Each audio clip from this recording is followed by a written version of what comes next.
प्रधानमंत्री मोदी जी, गृह मंत्री अमित शाह जी और national security adviser Ajit Doval क्या कर रहे थे ये लोग? देश की सुरक्षा नहीं समझ सकते हैं तो हटा दें अपने आप को, रिजाइन कर दें, इस्तीफा दें। इलेक्शन जरूरी है या देश के जो हमारी लॉस हुई जान वो जरूरी है? मोदी जी जब तक मुख्यमंत्री थे तब तक प्रधानमंत्री की कुर्सी पे शेर कैसे बैठता है वो बताया करते थे। 46 इंच का या 52 इंच का 56 इंच का सीना बोलते थे। कुर्सी पे बैठने के बाद वो क्या हो गए हैं वो देश की जनता देख रही है। लेकिन सबसे शर्मनाक बात ये है कि पूरी भारत जो है वो शोक मना रही है और ये बिहार चले आते हैं वोट मांगने के लिए। मतलब कोई शर्म है?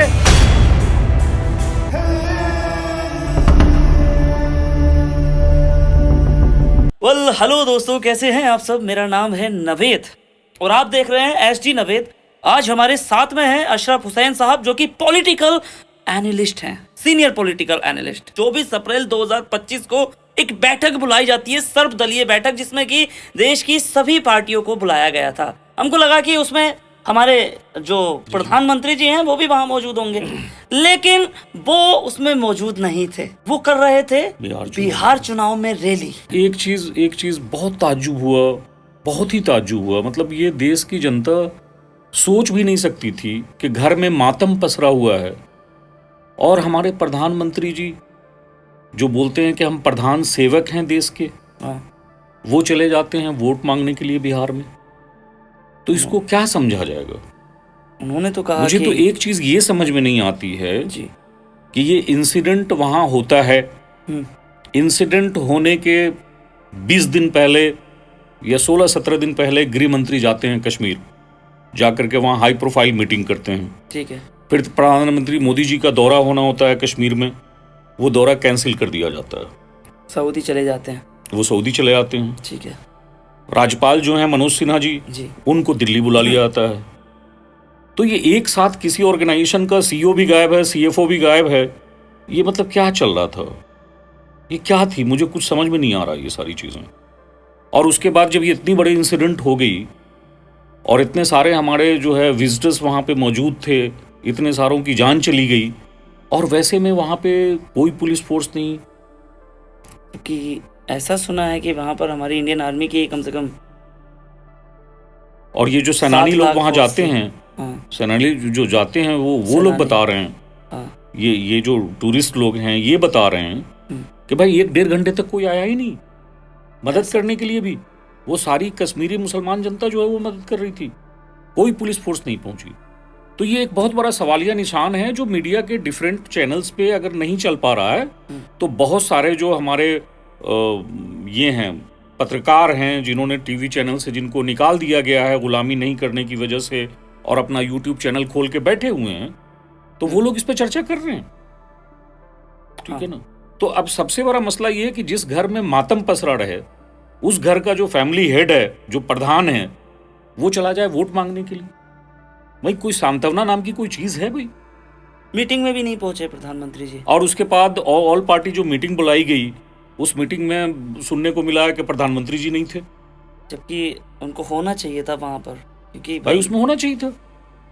सबसे बड़े आज की डेट में अगर कोई नेता है देश के तो इसको तो इस तरह से कोरिलेट किया जा सकता है ना, श्री नरेंद्र मोदी जी ही हैं।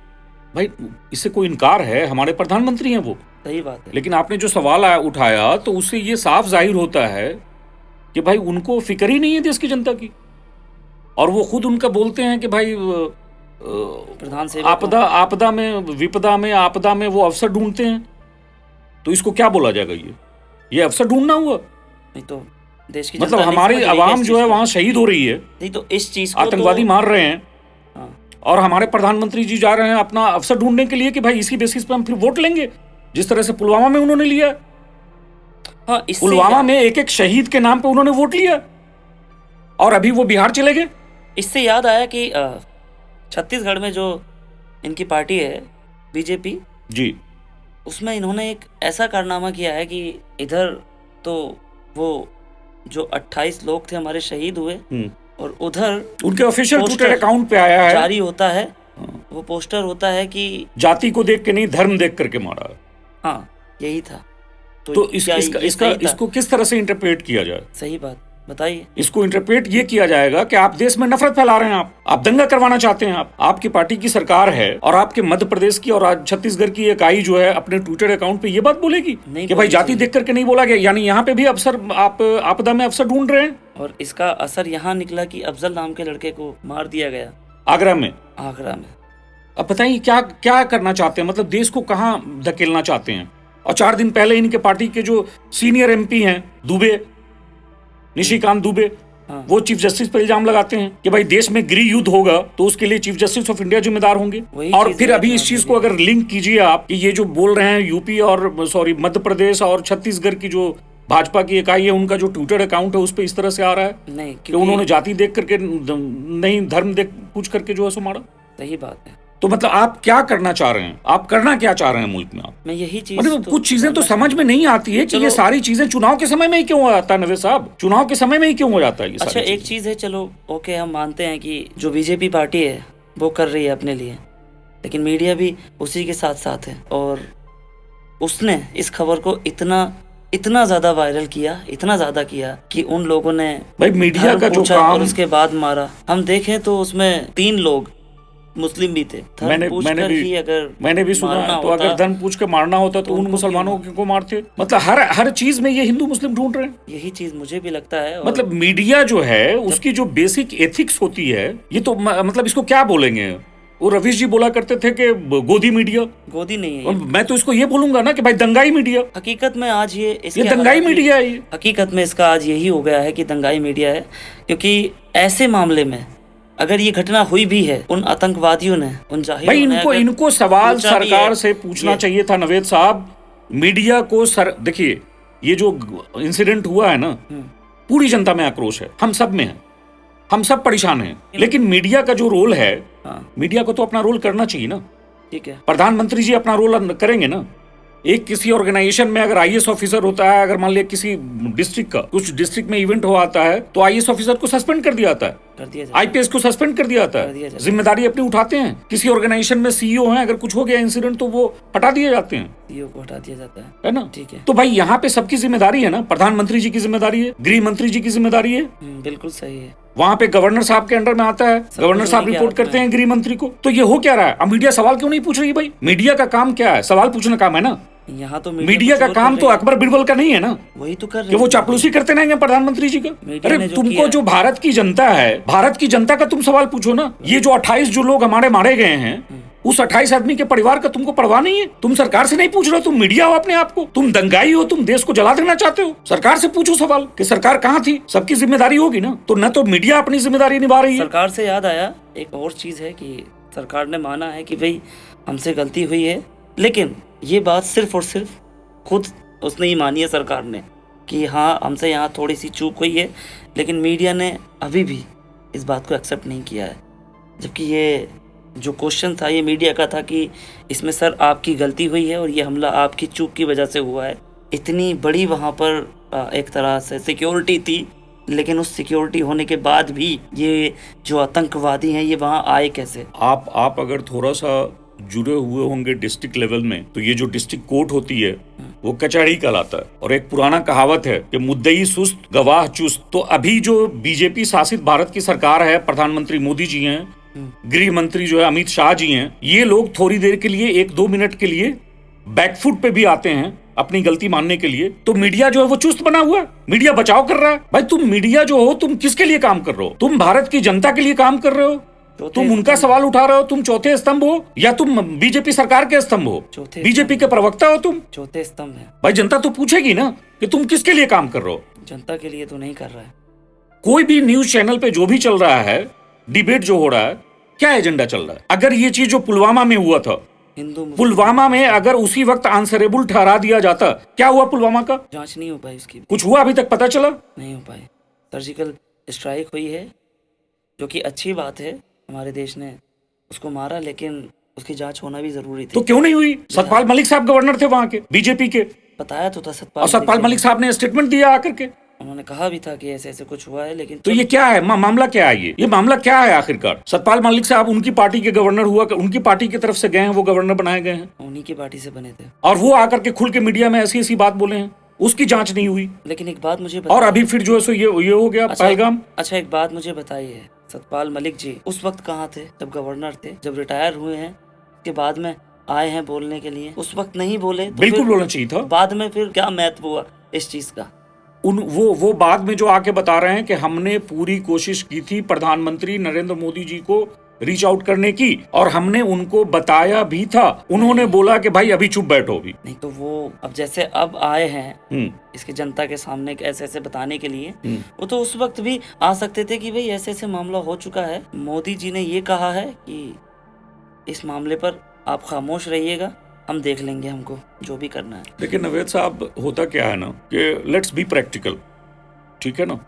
कोई इंसान सरकारी नौकरी करता है या प्राइवेट नौकरी करता है या सियासत में रहता है तो कोई ना कोई उसका बॉस होता है। तो कुछ चीजें गलत अगर हो रही होती है तो लोग इंटरनल तौर पे पहले उसको सॉल्व करने की कोशिश करता रहता है, इंटरनल तौर पे, अपने तौर पे। कोई जरूरी नहीं है कि इमीडिएटली वो बाहर निकल करके मीडिया में बता दे। तो इन्होंने अपने तौर पे पूरी कोशिश की होगी, जैसा ये बताया इन्होंने सतपाल मलिक साहब ने। भाई उनके भी तो कोई बॉस थे ना भाई, गवर्नर थे वो। लेकिन इंडिया अभी का जो सिचुएशन है नवेद साहब, अभी का जो सिचुएशन है, जैसा हादसा हुआ है, नफरत का माहौल इतना ये हादसा जो है मतलब टूरिस्ट पे नहीं होता था ऐसा मुझे याद नहीं आ रहा है कि इधर नियर फ्यूचर में कुछ हुआ हो 30, 35, 40 सालों में ये टूरिस्ट पे ये हमला नहीं होना चाहिए था। तो इंटेलिजेंस की फेलियर थी। तो अगर इंटेलिजेंस की फेलियर थी, लेकिन बताया तो जा रहा है कि इंटेलिजेंस की इनपुट थी कि कुछ होगा, तो इंटेलिजेंस की जब इनपुट थी तो उस पे गृह मंत्री अमित शाह जी ने क्यों नहीं किया एक्शन? ऐसे तो वो पार्लियामेंट में ताल ठोक के बोलते हैं वो कि हम ये कर देंगे वो कर देंगे। जो सवाल था मेरा जी, वो ऐसा नहीं था युद्ध का, वो तो बात आ गई, मुंह से निकल गई जी। मेन सवाल ये था कि पाकिस्तान ने हमारे साथ में इतना गलत किया है जी, हमारे मासूम जो लोग थे उन पर उसकी वजह से हमला हुआ है जी। तो इंडिया का उसके अगेंस्ट में क्या रहेगा? क्या सर्जिकल स्ट्राइक होगी या सिर्फ ऐसे ही होगा कि हमने इस समझौते को यहाँ से खत्म कर दिया, 48 घंटे के अंदर अंदर आप यहाँ से इधर से जाइए? कुछ देखिए, ऐसा बिल्कुल क्या लगता है, क्या मोदी जी कुछ करेंगे ऐसा? बिल्कुल स्ट्रॉन्ग एक्शन लेना चाहिए, ऐसा स्ट्रॉन्ग एक्शन लेना चाहिए पहले जो पाकिस्तान इन चीजों को बाद में भविष्य में करने के बारे में सोच के भी डरे। ले चुके हैं, लेकिन इससे पहले भी एक्शन मोदी जी स्ट्राइक कर चुके हैं, मोदी जी स्ट्राइक हो चुकी है मोदी जी 16 में भी और 19 में भी इंडिया ने मारा था घुस के अंदर। वो तो किया था इन्होंने, फिर 19 में भी मारा था इंडिया ने। 16 नहीं 19 की बात है। नहीं 19 में तो मारा था, उड़ी में भी मारा था इन्होंने। देखिए, कोई भी स्ट्रॉन्ग एक्शन होना चाहिए, स्ट्रॉन्ग एक्शन होना चाहिए। ऐसा स्ट्रॉन्ग एक्शन जो मेरा दुश्मन मुल्क है वो याद रखे, कुछ गलत कदम उठाने के पहले सोचे। लेकिन सबसे बड़ी चीज ये है कि मोदी साहब प्रधानमंत्री बनने के पहले बोला करते थे कि हम चाइना को लाल आंख करके देखेंगे, हम पाकिस्तान को उनकी भाषा में जवाब देंगे। बैन कर तो दिया उन्होंने। क्या बैन किया उन्होंने? चाइना का टिकटॉक बैन कर दिया। तो ये मतलब ये एज ए प्रधानमंत्री उन्होंने कर दिया। और पेटीएम का ब्रांड एम्बेसडर कौन था? मोदी जी ने प्रचार किए थे पेटीएम का। पेटीएम था या फोन पे था? पेटीएम या फोन पे क्या है चाइना का?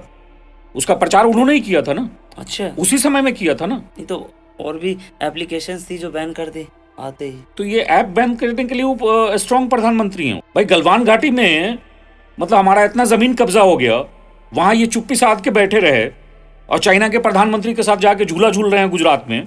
सरकार ये मतलब इस चीज के लिए स्ट्रॉन्ग है। नहीं तो मोदी जी ने तो कहा था कि हमारी जमीन पर एक बूंद भी एक व्यक्ति का भी कब्जा नहीं है, हमारी जितनी भी जमीन है हमारे पास में है। ये खुद स्टेटमेंट है। तो मोदी जी जो स्टेटमेंट देते हैं वो सही हो जाता है? नहीं तो उनका तो कहना सही है ना, उन्होंने तो यही कहा है ना। तो उन्होंने वो जो कह देंगे वो सही हो गया।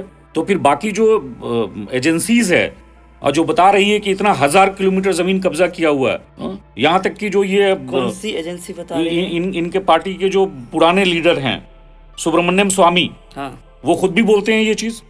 अच्छा, उनकी भी स्टेटमेंट है। मैंने भी बहुत सारी न्यूज जो इंग्लिश न्यूज पेपर है उसमें भी आर्टिकल आई हुई है।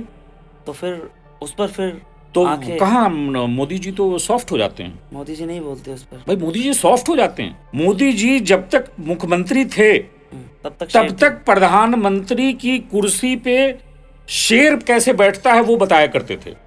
जब वो कुर्सी पे बैठ गए हैं तो फिर उनको क्या हो गए हैं वो? 46 इंच का या 52 इंच का 56 इंच का सीना बोलते थे, कुर्सी पे बैठने के बाद वो क्या हो गए हैं वो देश की जनता देख रही है। लेकिन सबसे शर्मनाक बात ये है कि पूरी भारत जो है वो शोक मना रही है और ये बिहार चले आते हैं वोट मांगने के लिए। मतलब कोई शर्म है? बोल रहे थे कि मैं इस मामले पर जो भी चर्चा करूंगा वही करूंगा स्टेज पर। हो सकता है कि जनता के बीच में रह करके बोलें कि भाई हम जवाब देने वाले हैं और ऐसा जवाब देंगे, ये और वो। भाई देखिए, बहुत सारी चीज होती है, मैं बता रहा हूँ। जब कुछ हादसात हो जाते हैं ना तो बहुत सारी इवेंट को भी कैंसिल करना पड़ता है। प्रधानमंत्री जी में ये इतनी क्यों नहीं थी ये शर्म कि बिहार का चुनावी इलेक्शन जो है वो जो रैली करने गए थे उसको कैंसिल करते? इलेक्शन जरूरी है या देश का जो हमारी लॉस हुई जान वो जरूरी है? वो तो मोदी जी ही जाने, प्रधानमंत्री हैं देश के। तो मतलब वो बोलने के लिए कुछ भी बोल दें और करने के लिए कुछ नहीं करेंगे। अभी सुना है बिहार में शायद हुटिंग हुई है, वो जो रैली में बोल रहे थे, शायद लोगों ने बोला है कि भाई बहुत हो गया, आपने बोल लिया, आप कुछ करिए, करके दिखाइए।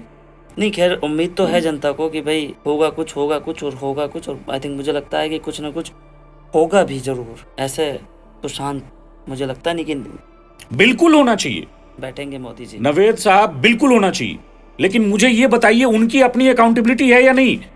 उनके कैबिनेट की अकाउंटेबिलिटी है या नहीं है? सही बात। इन्होंने क्या किया? प्रधानमंत्री मोदी जी, गृह मंत्री अमित शाह जी और national security adviser Ajit Doval क्या कर रहे थे? ये लोग देश की सुरक्षा नहीं संभल सकती है तो हटा दें अपने आप को, रिजाइन कर दें, इस्तीफा दे दें। अच्छा ठीक भाई, आपको कुर्सी दी गई है ना। इन्होंने अगर इस्तीफा दे भी दिया, मान लो कि दे दिया इस्तीफा, फिर क्या? नहीं, ये तो वही बात हो गया कि मोदी नहीं तो कौन? मोदी नहीं तो कौन, ये तो वही चीज होगी ना। तो हो सकता है अगर आपकी नजर में कोई इनसे बेहतर हो तो बताइए। भाई इनसे बेहतर इनके पार्टी में ही है। कौन है? अगर गडकरी साहब को बना दिया जाए तो काम कर देंगे। नितिन गडकरी। पिछले 12 साल का जो इतिहास देखिएगा तो किसी भी मंत्रालय में अगर कोई काम हुआ है सबसे बेहतर तो एक नितिन गडकरी साहब का काम हुआ है, बाकी तो कोई काम दिख ही नहीं रहा। सड़कें अच्छी बना दी उन्होंने। तो भाई बहुत सारी चीजें की है उन्होंने, सिर्फ सड़कें नहीं की हैं, ऑटोमोबाइल इंडस्ट्री में भी बहुत कुछ किया उन्होंने। गडकरी साहब को बना दिया जाएगा। लेकिन एक चीज उनके में भी थोड़ी सी ऐसी है, प्राइवेटाइजेशन। देखिए, बहुत सारी चीजें होती है जो देश हित में करके देखा जाता है। अभी जिस मौजू पे हम लोग बैठे हैं उसी पे बात कर लेते हैं हम लोग। चलिए ठीक है, अभी उसी पे कर लेते हैं। Okay, back to the point. ठीक है ना। लेकिन ये बहुत ही ताज्जुब की, बहुत ही शर्म की बात है नवेद साहब कि घर में शोक पसरा हुआ है और घर के मुखिया गए हुए हैं अपना वोट मांगने के लिए। तो दोस्तों, अब यहाँ तक आए हैं तो प्लीज इस वीडियो को जितना हो सके उतना शेयर करना। कल मिलते हैं अगली वीडियो में, तब तक के लिए जय हिंद।